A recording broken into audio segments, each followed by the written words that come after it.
Bonji Vacorja, Eimear Burke here. Welcome to another Fireside Chat, and this is Fireside Chat 151, brought to you by the Order of Bards, Ovates and Druids. And as is customary, I start with a prayer for peace. Gamara Siacon ar fud na crinne. Gamara Siacon in our Jaili agus in our Jirha. Ganairi Lin Len ar Kuch Garmaka. Gamwich Buikas Jeev, Jeha, Chubdaga, Spirit Chubdaga. May peace prevail on earth. May peace prevail in our homes and in our countries. May our missions be accomplished. We thank you, guardian spirits and guardian deities, for peace. As the fever of day calms towards twilight, may all that is strained in us come to ease. We pray for all who suffered violence today. May an unexpected serenity surprise them. For those who risk their lives each day for peace, may their hearts glimpse providence at the heart of history. That those who make riches from violence and war might hear in their dreams the cries of the lost. That we might see through our fear of each other a new vision to heal our fatal attraction to aggression. That those who enjoy the privilege of peace might not forget their tormented brothers and sisters. That the wolf might lie down with the lamb, that our swords be beaten into plowshares, and no hurt or harm be done anywhere along the Holy Mountain, with thanks to John O'Donoghue. So you may have gathered this is a recording chat, or as I'm away on retreat. So this is the time of the summer solstice. In Ireland, we call this Midsummer, Bullock and Thowry, the belly of the summer. And we honour the Goddess Áine, the great sun goddess. She's also the queen of the Ace She, the good folk. So I'm going to tell you a story. Iwad Sachan Hampshire, Sachir Shaw, a long time ago in Ireland, the great goddess, the great fairy queen, Áine herself. She had, and still has, her castle beneath the water in Lough Gur, an enchanted lake in County Limerick.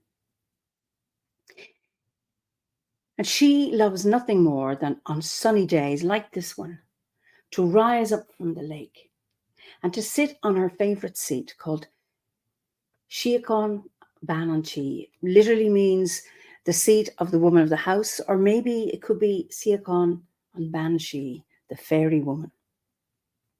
And she likes to comb her hair with her beautiful golden comb. Well, one day, a sunny day, she was sitting on her locht, her seat, and she was combing her hair with her beautiful golden comb. And she was so beautiful with long golden locks and blue eyes, just like the colour of the sky at midsummer, and lips as red as hawberries. And as she combed her, there was a young herd boy not far on Knockadoon Hill, herding his goats and his cattle and his sheep. And he saw the goddess Áine, and he was mesmerised as she was combing her hair. Now, it wasn't her long golden locks that fascinated him. It wasn't her beautiful blue eyes or her beautiful red lips. No, it was her magic comb. He was enchanted by this magic comb, and he watched as she stroked her hair. And after a time, when she'd finished, she put the comb down beside her on the loch, and she decided to lie down for a snooze. And because it was such a warm day, she fell into a very deep sleep. Well, the young boy came creeping down Knockadoon as quietly as he could over to where the goddess Áine was sleeping. He picked up the comb and ran away with it back to his own bahn, to the little house where he lived with his mother and father.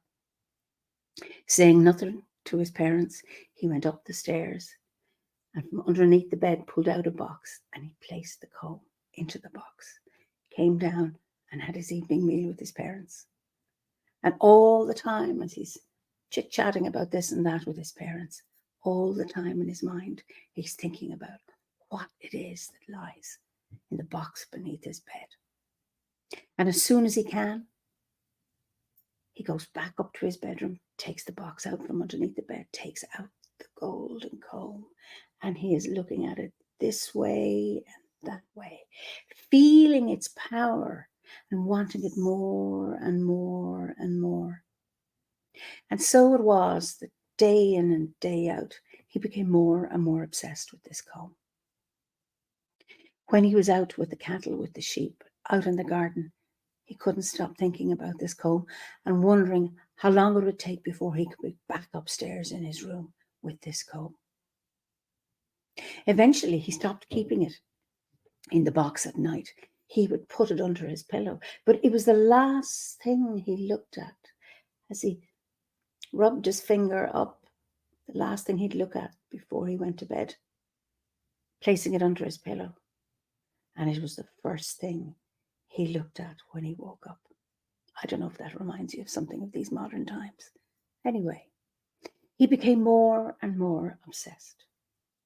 And he no longer tended the cattle. He neglected the sheep. He neglected the goats. He neglected his crops. He was no longer able to help his parents on the farm. He stopped washing himself. He stopped eating. He stopped drinking. All he did was lie in his bed with this comb, looking at it, obsessed with it. What could he learn from it now? What might it tell him? Getting more and more under its spell.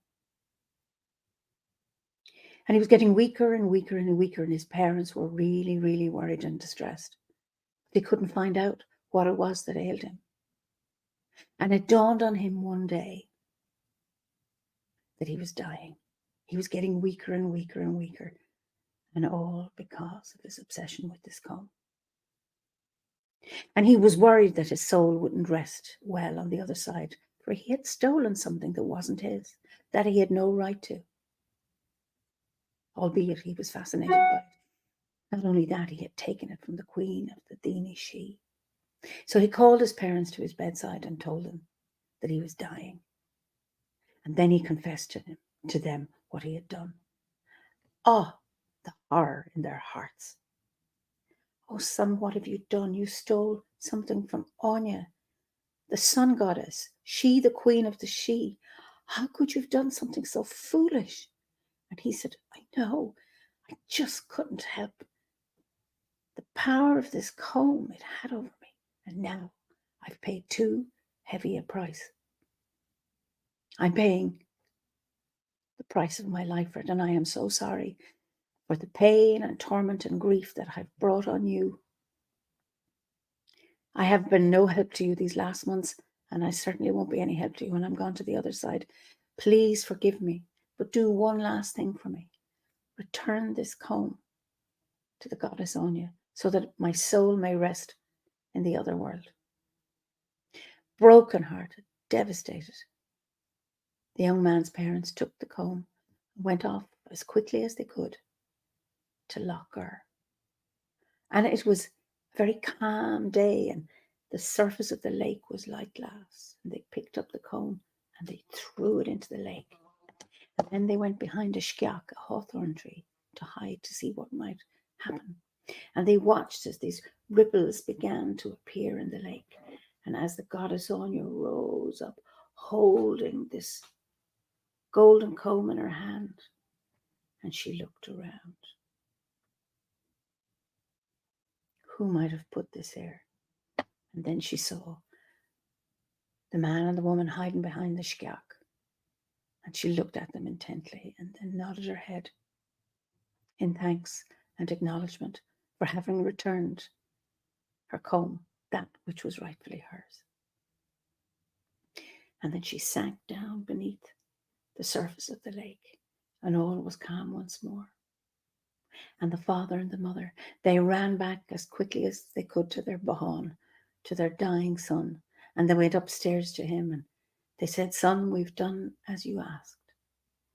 And his mother held his right hand, and his father held his left hand. And they wept. And he said, Forgive me for all the pain I've caused you. You have been wonderful parents to me, and you've given everything to me.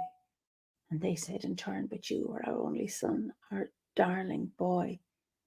We forgive you, and we just wish you a good journey to the other side. And then he closed his eyes. His breathing became slower and slower as his parents held his hands, weeping in grief. And then something happened. The young man began to breathe normally again, and he opened his eyes and said, I'm starving. What I wouldn't give for a bowl of porridge. And his mother jumped up with joy and, I did it for you. You're not going to die. And he said, no, I'm feeling strong. I'm feeling energetic. You see, the Goddess Áine, tough and all as she is, could find it in her heart to forgive this young man, knowing that he'd learnt his lesson. So his mother ran down and made the porridge as fast as she could and came back up, and he ate it with gusto, and then he had some tea. And then he got out of bed and he washed himself and he got dressed. And he said, oh my goodness, I've been given a new lease of life. And I tell you, I have learned my lesson. Never to be obsessed with things that are not meant for me. Anyway, life went on, and that young man became stronger and stronger, and he got back to tending the land and looking after his sheep and his cattle and his goats. He certainly had learned his lesson. And he had a life partner and his children, and he always told them that story and the warnings of not taking what's not yours and not to interfere with enchanted places. He was very careful after that. Very careful when he was on Knockadoon Hill.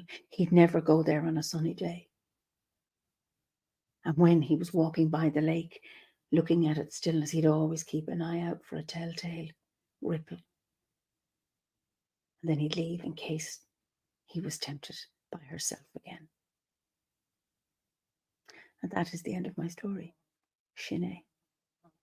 So I wish you all many blessings for this time, and slán go fóill until we meet again.